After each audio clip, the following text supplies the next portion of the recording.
mas exatamente o ponto que você está falando, vazamento por parte da Polícia Federal. André Mendonça está correto em pedir essa investigação? Claro, e ele já pediu, e vou dizer, tem que elogiar o ministro, porque isso é raro no Brasil, né? Ele já tinha pedido no caso do Master, e eu vi, gozado que foi uma coincidência, eu vim aqui criticar o vazamento no caso do Master, logo, e ele tinha determinado a apuração, né? E critiquei o vazamento. Agora estou criticando no caso do Lulinha e ele determina a apuração. Quer dizer, é correto. O ministro Mendonça tem agido, ele tem sido muito criticado em certos ambientes, equivocadamente, né? Quer dizer, ele tem agido de forma correta, né? Quando eu falo aqui, assim, é para a gente sair do. A gente está há 30 anos aqui no Brasil, pelo menos pelo que eu acompanho, desde a redemocratização, sofrendo isso, né? Esse tipo de interferência em processo eleitoral, assim, ó, destruição da vida de pessoas, e depois não vira nada na justiça. E todo mundo ainda fala, a justiça não funciona. Não! O problema é que nós temos uma forma primária, infantil de ver os fatos, né? Nós estamos aqui tratando de fatos que a gente não conhece. Alguém aqui leu o inquérito? Alguém aqui viu tudo que está apurado até agora? A Polícia Federal não sabe ainda, porque ela está começando a investigar, né? Então, o que teria que acontecer agora, como qualquer país sério? Como foi feito, por exemplo, no caso do golpe? Nós soubemos da investigação da Polícia Federal no dia que ela soltou o relatório final. Já veio com tudo, não vazou nada durante a investigação. Isso é uma investigação eficiente, né? E que respeita direitos também. A eficiência aí não é contrária a respeitar direitos, né? Ao contrário, a eficiência na investigação também implica em respeito aos direitos que mantém o sigilo, né? Quando sai a informação é no final da investigação e está tudo apurado, né? Hoje nós não podemos falar muita coisa. O público tem que entender isso, tem que ter essa malícia de como funciona. É um grave problema. Eu tenho um livro escrito sobre isso, a justiça na sociedade do espetáculo, né? Quer dizer, como que é difícil para a democracia no mundo todo, não é só no Brasil, essa relação entre sistema de justiça e sistema de comunicação social. Há um problema da democracia aí, né? Mas a gente, uma das formas de solução é o público ser mais maduro e entender que nesse momento, antes de ter um juízo definitivo, é preciso calma, né? E tem que punir quem está vazando porque está prejudicando a investigação. Se houver crime aí, ele está ajudando o criminoso, Punição. né? Ô, Serrano, você está falando, vai. A André Mendonça pede essa investigação. Vai ser uma investigação dentro da Polícia Federal. Quem da PF está vazando isso, né? Quem da PF está vazando isso? Você falou, é preciso punição. Que punição essa pessoa tem? Ela é expulsa? Ela é presa? Vazamento de informação, que punição ela tem? Tem duas dimensões imediatas, vamos dizer assim. Uma que é falta disciplinar grave. A pessoa pode perder, pode e deve perder o cargo. Veja, para falar para as pessoas assim, em linguagem comum, é uma traição da polícia. O policial que faz isso está traindo a polícia, porque está indo contra o papel da instituição, está indo contra a eficiência de quem investiga. Então ele pode perder o cargo. E segunda dimensão, ele vai sofrer um processo crime. A pena não é grande, etc e tal, provavelmente para a cadeia não vai, mas sofre um processo crime e perde a primariedade, né? Então é preciso investigar o investigador aí, investigar quem está vazando. É isso que precisa fazer, ponto. Uma democracia, né, Serrano, convive com um paradoxo, porque a autoridade que detém dados sigilosos tem a obrigação legal de mantê-los sob sigilo, né? E cometem crime quando vazam. E na outra ponta você tem a imprensa que vai atrás dos dados sigilosos, sobretudo os sigilosos, e está cumprindo a sua obrigação. E havendo interesse público e certificando-se de que os dados são reais, está lá dentro do inquérito, obteve cópia das mensagens e tal, ela cumpre também o seu papel ao divulgar os dados, né? Eu me lembro, durante a investigação sobre a tentativa de golpe do Bolsonaro, a gente soube do teor das delações do Mauro Cid antes, vazaram os depoimentos dos dois chefes militares que se opuseram ao golpe, o do Exército e da Aeronáutica. A gente foi divulgando, à medida que a investigação foi avançando, tudo o que estava dentro do inquérito, né? No caso Master, idem. Não foi tudo, Josias. Não, muita coisa. Divulgamos o teor dos... Tudo que foi divulgado naquela época, pelo menos quase tudo, foram depoimentos, gente que falou. Sem dúvida. Isso pode vazar por gente que não seja da PF. Pode, o advogado teve acesso. O advogado, a própria pessoa fala com o amigo e o amigo comenta. Aqui mesmo, a gente não sabe se vazou pela polícia ou não, né? Pode ser... Claro. Pode ser que seja outra fonte de vazamento. Pode ser, mas é por isso que precisa investigar, né? O que eu queria saber de você é o seguinte: o Flávio Dino também, a exemplo do André Mendonça agora, Flávio Dino também determinou, no caso do Lulinha, a abertura de um inquérito para apurar o vazamento. Como deve proceder a Polícia Federal nessa investigação? Porque você tem lá, supondo que tenha vazado da polícia, a polícia tem que destacar pessoas que não estão envolvidas na investigação para fazer essa apuração. A chance é remota de identificar o vazador. É possível saber se foi da polícia, se não foi da polícia.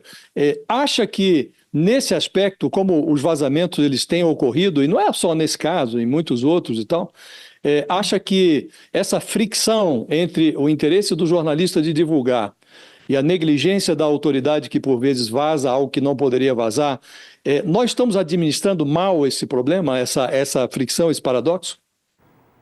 Veja, essa é uma questão absolutamente difícil, é uma grande questão do mundo democrático, isso hoje, não só do Brasil, né? Tem países que resolvem agir com rigor. Nos Estados Unidos, por exemplo, o sigilo de fonte eu diria que praticamente não é garantido. Há um dispositivo no Código dos Estados Unidos da América, chama Contempt of Court, em que o juiz pode convocar o jornalista que divulgou uma informação que tem a ver com a investigação ou processo que ele participa, e se o jornalista não entregar a fonte, é preso por 18 meses sem direito a inquérito ou processo, né? Há uma grande queixa hoje da Associação dos Jornalistas Americanos quanto a isso, são diversos jornalistas presos nas últimas décadas, né? Então, eu acho isso terrível. Isso, para mim, não funciona, né? O Brasil está tentando outro caminho que eu acho muito interessante, com todos esses conflitos que nós estamos vivendo. Mas é assim que a democracia constrói as coisas mesmo, né? Ela vai construindo através dos conflitos, né? Com todo esse conflito que nós estamos vivendo, nós estamos uma experiência interessante. É direito do jornalista, tendo acesso a uma informação que ele julga de interesse público, ele divulgar, ponto. E isso tem que ser intangível, né? Não dá para você... Óbvio que não é um direito absoluto, ele não pode usar da profissão de jornalista para praticar crime, né? Mas é um direito dele a ser garantido dentro dos limites que a Constituição coloca, né? Aliás, não é o único profissional que, se tiver acesso à informação sigilosa, pode utilizar. O advogado também. Ele pode utilizar na defesa do seu cliente, né? Agora, o agente público que vaza comete crime. E são coisas que são diferentes. Veja, o agente público pode ser investigado e deve ser investigado. Sigilo de fonte não é proteção da fonte, é proteção do jornalista, da profissão. Está escrito isso na Constituição. Ou seja, o jornalista não pode ser investigado. As fontes suspeitas, sim. É absolutamente possível. A Polícia Federal só não chega em quem vazou se não quiser. Eu estou sendo aqui bem claro. Agora, no caso do Master, a Polícia Federal identificou exatamente o perito, ou a perita, eu não lembro se era qual gênero, mas o perito que vazou as informações, né? Identificou exatamente quem vazou. Isso é totalmente possível. Os agentes envolvidos ou que tiveram acesso às informações podem ter seu sigilo quebrado. Tem uma série de mecanismos investigatórios que você pode ter, né? Você só não pode fazer o quê? Ir lá invadir a intimidade do jornalista, pedir que o jornalista venha entregar a fonte, quebrar sigilo do celular do jornalista. Isso, em princípio, não pode, a não ser que o jornalista esteja usando do sigilo de fonte para praticar um crime. Por exemplo, se o jornalista paga o agente público para vazar informação, ele está cometendo um crime de corrupção ativa e o agente público de corrupção passiva. Mas salvo essas hipóteses que são muito...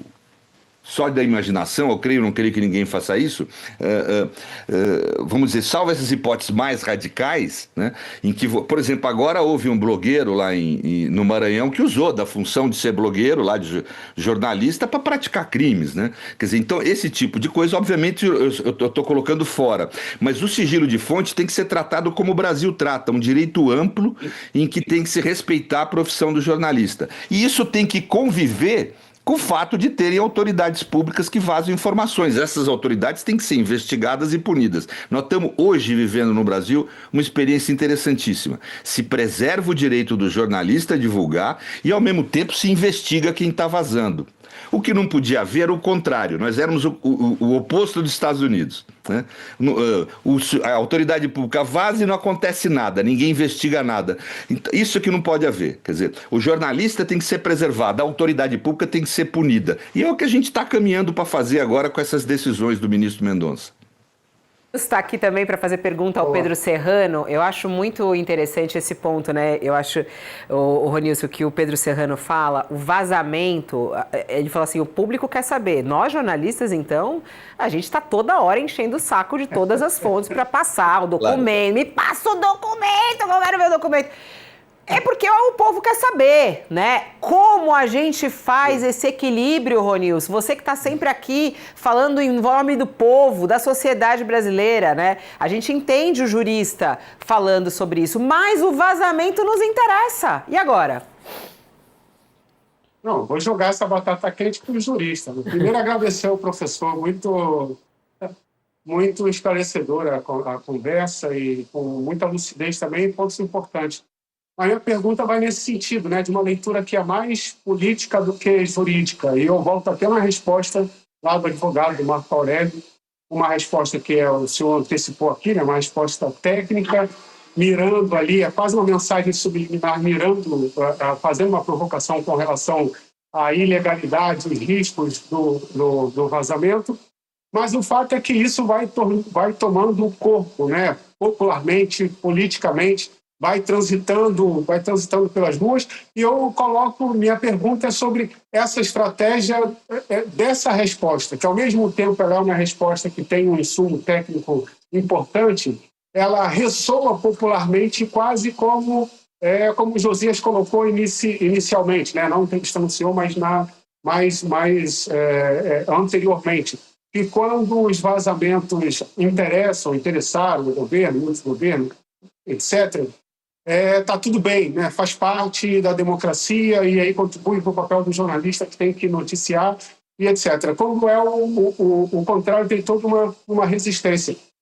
Eu falo com relação a essa linguagem que o advogado pode escolher de um caso que não é um caso qualquer, peculiar, de muita ressonância política, dar uma resposta que dá margem para a defesa de um privilégio, ainda que não seja. A gente sabe como juridicamente tudo é uma investigação, não tem materialidade, ok. Mas como isso ressoa popularmente, o risco de uma resposta que mira na Polícia Federal, mira na imprensa e deixa margem para uma ideia de autoproteção que não é o caso tecnicamente, a gente sabe. Ronilson, é um prazer responder a você. Vejo suas intervenções aqui, tenho imensa admiração e respeito, né? Nós estamos tratando de vocês estão me colocando questões aqui, como eu falei, eu escrevi um livro e não foi pequeno sobre isso, né? Quer dizer, e não cheguei a grandes conclusões no meu livro, né?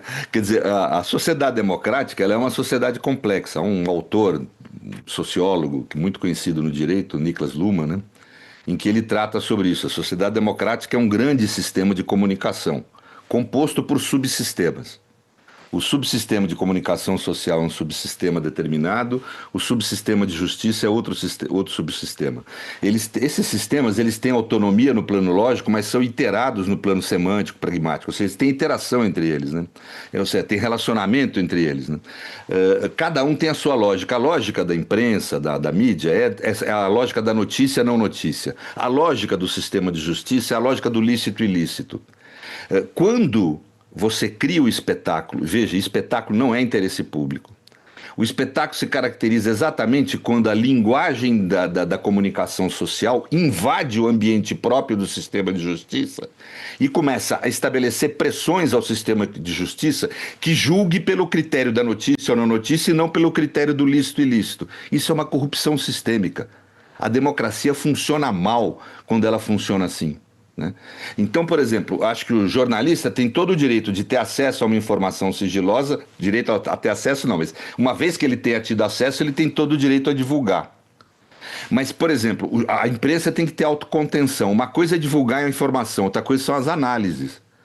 Quando vai se fazer análise desse tipo de informação, o jornalista tem um certo dever social de falar, ó, isso aqui é seletivo, não se sabe a origem direito. Quer dizer, você tem que fazer as afirmações ponderadas, né? Ou seja, a gente cobra tanto autocontenção do sistema de justiça e do judiciário, mas não se esquece que todos nós temos que ter autocontenção para a democracia funcionar, inclusive a imprensa, né? Então, ela, quando vai fazer análise, quando vai vender a linguagem do fato, né? Porque você está tratando não de ocorrências materiais, você está tratando sempre de linguagem. Quando você vai produzir essa linguagem, tem que haver ponderação e contenção, né? Nós estamos aqui no Brasil tateando, tentando construir uma democracia. Nessa relação entre sistema de justiça e sistema democrático, acho que nós estamos vendo uma experiência sistema de comunicação social, perdão, uma experiência muito interessante, em que você preserva o direito de fonte do jornalista como um direito constitucional e, ao mesmo tempo, sanciona o agente do Estado que vaza indevidamente uma informação, né? Achar que isso é proteção para um lado, isso que eu estou falando, não é, isso é construção da democracia, algo extremamente sensível, né? Eu tive aqui, eu falei basicamente as mesmas coisas quando estava o Flávio Bolsonaro como investigado, quando estava o Master, né? Porque a situação é exatamente a mesma. Nisso não há mudança, se você está tratando do caso do Lulinha ou do caso do Flávio Bolsonaro. Vazar informação sigilosa é crime e precisa ser apurado, né? Precisa punir o agente que vazou. O jornalista não, ele está na dele, ele está vazando, ele está divulgando. O que a gente tem que ter cuidado, Fabíola, como você falou da curiosidade do povo, é diferenciar o que é interesse público do que é espetáculo. O espetáculo vive de satisfazer a pulsão de curiosidade que as pessoas têm, o desejo de futrica, né? O desejo de saber o que rola, o desejo de confirmar certos pressupostos que foram sendo criados na cabeça das pessoas, que política é ruim, que política é tudo ladrão, esse tipo de coisa. Então, isso aí serve ao espetáculo, não ao interesse público. Ao interesse público serve divulgar informações que os poderosos querem manter sigilosas, né? Muitas vezes querem pôr debaixo do tapete, então tem esse papel de trazer luz para como o Estado democrático funciona, né? E, portanto, fazendo valer princípios da democracia e não desejos de espetáculo. Atender o interesse público, não o espetáculo. Daqui a pouquinho eu vou ter que querer ouvir o Josias e o Ronilson sobre vazamento, mas você tocou num ponto aí que vem aparecendo demais, professor. O Dark Horse, né, e o caso Lulinha, cannabis, né, medicinal. E as pessoas ficam falando, que, por exemplo, foi perguntado ao Flávio Bolsonaro, ele falou assim, e o caso Lulinha? E aí pergunta para a esquerda, e o caso Dark Horse? E aí o senhor fala assim, os dois... em relação ao vazamento que o senhor falou, agora eu queria perguntar o conteúdo. Quando a gente olha esses dois episódios que estão aí atingindo as duas principais campanhas da presidência da República, aonde está mais grave? O que é mais grave? É o caso envolvendo Flávio Bolsonaro ou é o caso envolvendo Lulinha? É possível falar o que foi revelado, o que foi vazado até o momento sobre esses dois casos, professor? Aparentemente, o caso do Flávio Bolsonaro trata de um volume de recursos muito maior, etc. e tal, mas falar que esse tipo de juízo é difícil fazer, porque ambos estão num momento da investigação que é muito primário ainda para poder falar qualquer coisa, né? Quer dizer, eu diria que o caso do Flávio Bolsonaro envolve mais dinheiro, logo tem uma aparência de ser mais grave, mas é uma mera aparência, quer dizer, para a gente poder ter consistência nessa afirmação, precisaria terminar a investigação e ver o que sobra disso, né? Pois se o Flávio Bolsonaro foi inocente, ele não fez nada, não tem gravidade nenhuma, como qualquer um de nós é um cidadão que foi investigado, ponto, não tem nada contra ele, né? Então nós temos que esperar um pouquinho, ver o que vai fluir dessas investigações, né? Horas e 18 minutos. Para quem está conosco na TV, a gente tem que fazer um intervalo, mas a gente segue pelo YouTube. O UOL no YouTube, lá não tem paradas, é 3 horas sem paradas. Aliás, a gente já vem recebendo aqui alunos da PUC, o professor é da PUC também. Alunos da PUC aí, nossa, mas vocês ficam 3 horas no ar? Sim, 3 horas no ar. Qualquer dia o professor Pedro Serrano vai ficar 3 horas com a gente aqui, vai vir no estúdio, que é bem pertinho da PUC. Vai ficar 3 horas sentado aqui dando aula de direito pra gente. Ó, o UOL no YouTube a gente segue por lá. Bom, voltando só à notícia deste momento, gente, a gente começou falando sobre as reportagens que saíram hoje na Veja, no Jornal Folha de São Paulo, trazendo diálogos envolvendo Lulinha, e a manchete neste momento é a determinação do ministro André Mendonça, que mandou investigar o vazamento dessas notícias de um inquérito que corre sob sigilo. Vamos lá, Josias, o que significa essa ação de André Mendonça? Isso é bom ou não é para a democracia? Como é que você vê esses vazamentos chegando à imprensa? E, inclusive, nesse momento, né? A gente está há um pouco mais de um mês das eleições e as pessoas querem saber a respeito disso. Acho que é ótimo, o ministro cumpre a obrigação dele, né? Tem que pedir mesmo a investigação. Inclusive, hoje, um murmúrio em relação aos procedimentos do ministro. No governo queixa-se muito, há muitas queixas em relação ao comportamento do ministro, porque ele, segundo a interpretação do governo, se imiscuiu no trabalho da Polícia Federal. Ele se incomodou porque houve uma troca de equipe, os membros da equipe do inquérito que trata do Lulinha, houve ali uma troca, e ele não foi comunicado, se incomodou, e aí determinou à polícia que informe previamente se for realizar mudanças nas equipes de investigação, nos inquéritos que estão sob a relatoria dele. Depois, lá na origem do inquérito, ele proibiu os investigadores de repassarem informações ao diretor-geral da Polícia Federal, né?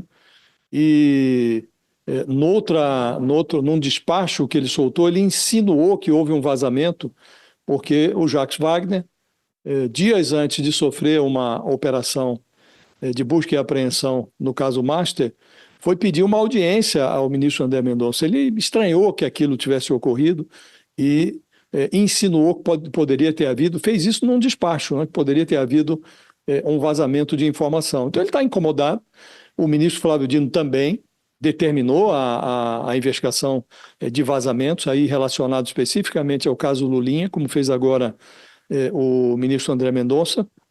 Lendo o despacho do ministro Mendonça, eu noto que ele tomou essa decisão provocado por uma petição da defesa do Lulinha e ainda relacionado ao vazamento anterior.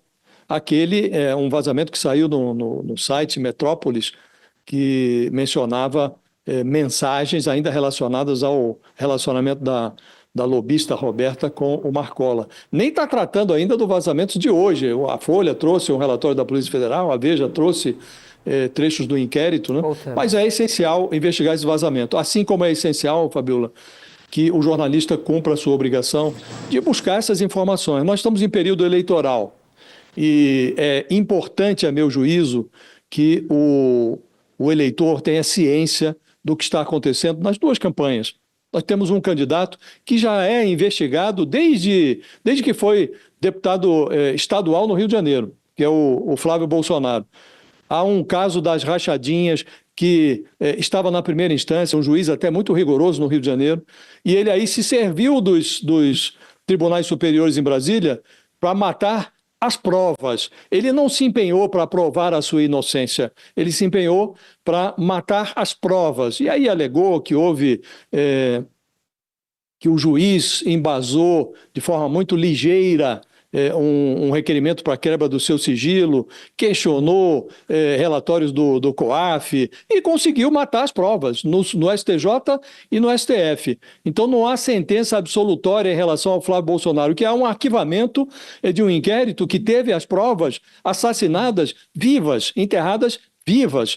Então esse personagem precisa ser desnudado para o eleitor. Ele pediu 131 milhões de reais a um mafioso que tinha um banco e levou 61 milhões de reais. Tudo que os jornalistas puderem levantar sobre a investigação desse caso, tem a obrigação de levantar, porque o eleitor, ele, embora o acusado tenha o direito à ampla defesa, ao devido processo legal e tem direito ao benefício à dúvida, o eleitor pode optar por não votar na dúvida. Pode, não, há uma dúvida aqui, pelo menos vou votar em outro candidato. Do mesmo modo, a atuação do Lulinha, o vínculo dele com essa lobista, essa troca de mensagens, isso é muito ruim, né? Agora surge um personagem novo que estava lá atrás, era um dos donos lá do sítio de Atibaia. Quer dizer, o presidente Lula ele já está muito machucado por esse tipo de noticiário. Então, o eleitor pode olhar, reparar essa cena e falar, poxa, o Lula podia ter tido um pouco mais de cuidado com o filho dele, né? Está lá o chefe de gabinete do presidente da República recebendo dinheiro de uma lobista. O presidente devia ter tido mais cuidado com a seleção dos seus auxiliares. Agora, continua lá um personagem que era do Ministério da Saúde, também recebeu a lobista e tal. Será que politicamente convém ao presidente manter esse personagem ali? Pode ser que o eleitor considere que o presidente está sendo muito descuidado com um tema que já lhe custou muito em eventos passados. Então, acho que há uma fricção aí, Fabiola, de deveres. O jornalista tem o dever de buscar essas informações e elucidar na medida do possível, com responsabilidade, mostrando que estamos ainda diante de mero inquérito, ninguém foi condenado, mas, como disse, o eleitor pode ter a opção de não votar na dúvida, né? Do mesmo modo, é preciso que as autoridades que conduzem os inquéritos, e é raro no Brasil, isso não costuma acontecer, é preciso que elas determinem mesmo, a autoridade tem a obrigação de guardar segredo, né? Então, faz bem o ministro André Mendonça, fez bem o ministro Flávio Dino, como também determinou a abertura de um inquérito para apurar um vazamento. Agora, temos que conviver com essa fricção de deveres. O dever da autoridade de guardar o sigilo, o dever do jornalista de divulgar aquilo que tem a interesse público e checado, se verifique que é verdadeiro e que a sociedade tem direito de saber, Fabiola. Democracia é isso. E vamos nos aperfeiçoando à medida que a coisa evolui. O professor Pedro Cegano tem só mais alguns minutinhos com a gente, então quero aproveitá-lo agora. Eu tenho ainda duas perguntas ao senhor, ainda sobre André Mendonça. Ele deve manter o caso no Supremo Tribunal Federal. Esse foi o assunto de ontem, com o parecer da Procuradoria-Geral da República, achando que o caso deveria ir para a primeira instância, já que não tem, né, nomes de pessoas com foro privilegiado, não tem comprovação também da questão do uso do dinheiro público por parte de algum integrante. E aí veio essa informação que o ministro André Mendonça deve mesmo manter na Corte, ou seja, no Supremo, os dois inquéritos que estão com ele da atuação de Lulinha. Tem que ficar no Supremo por quê, na sua análise, ou não tem que ficar no Supremo, tem que ir para a primeira instância, professor Serrano? É uma outra resposta difícil de dar uma precisão sem conhecer, como a gente não conhece o que está dentro da investigação, né? O critério, em essência, é simples, o critério geral. Se há envolvimento de alguma autoridade que tenha foro privilegiado, o inquérito deve permanecer no Supremo. Se não há, ele deve ir para a primeira instância, né? É simples o critério, assim, não tem muita dúvida disso, né? Agora, existe uma questão que muitas vezes se levanta no Supremo, mas há a potencialidade de envolver alguém. Ou seja, é possível que surjam autoridades aqui, quer dizer, então, essa construção não é o que está na lei, vamos ser objetivo, né? O foro privilegiado deve ser interpretado como uma exceção no sistema. O direito tem exceções, tem regras e exceções. As exceções, como regra interpretativa geral, regra hermenêutica, elas devem ser interpretadas restritivamente, porque são exceções. O foro privilegiado é uma efetiva exceção. Por exemplo, ela retira do réu, do investigado, o direito a recorrer, que é um direito humano fundamental, um direito humano, né? Quer dizer, o direito ao recurso inerente à defesa é um direito humano e é um direito fundamental da Constituição também, né? Agora, a exceção é quando há foro privilegiado. Em algumas circunstâncias tem que haver mesmo foro privilegiado, né? Mas, de qualquer forma, nesse inquérito é muito claro, se há envolvimento de alguma autoridade com foro privilegiado, é no Supremo que tem que prevalecer. Se não há, tem que descer para a primeira instância. É difícil saber, a gente não conhece a investigação para dizer se há ou não envolvimento. Serrano, falando em tese, evidentemente, como você diz, a gente não conhece ali os meandros do inquérito, né? Mas no caso Master, o Dias Toffoli avocou o inquérito que corria na primeira instância, sob pretexto de que havia um contrato imobiliário de um deputado baiano com Daniel Vorcaro. Depois, como estava claro desde o início, esse contrato não tinha nada a ver com a investigação. Mas essa investigação foi mantida ali porque havia a perspectiva de que pessoas com prerrogativa de foro fossem, cedo ou tarde, ser apanhadas na investigação, como de fato se verificou. Aqui, o ministro André Mendonça parece argumentar, e eu digo parece porque a gente conversa com quem conversou com ele, e é o que se diz, que ele acha que as mensagens trocadas dão a entender que pode surgir em algum momento o envolvimento de autoridade com prerrogativa de foro no Supremo. Qual é o grau de discricionariedade de um ministro do Supremo para tomar esse tipo de decisão? Porque, objetivamente, se não há o envolvimento de alguém que tenha prerrogativa no Supremo, pelo posto que ocupa, vai para a primeira instância. Se aparece, aí volta para o Supremo, né? À medida que a investigação evolui. Mas o argumento é de que, não, se desce vai atrapalhar a investigação, depois quando volta atrasa tudo. Qual é o grau de liberdade, qual é a licenciosidade que o ministro tem para tomar uma decisão como essa? Ô José, gostado da pergunta. Você está tratando aí de uns 2.500 anos de teoria do direito, mais ou menos. Que é o grau de liberdade que tem o juiz na ordem. Na modernidade, então, essa discussão, assim, no século XX para cá, é ultra intensa. Né, o próprio conceito de discricionariedade da decisão judicial é um baita tema de debate, né? Se existe, se não existe, qual o limite, etc. e tal. Então não é fácil propriamente responder. Eu trato desse tema como professor no mestrado e doutorado, para você ter uma ideia. É praticamente o único tema que eu tenho para tratar em todo o crédito que eu ofereço lá.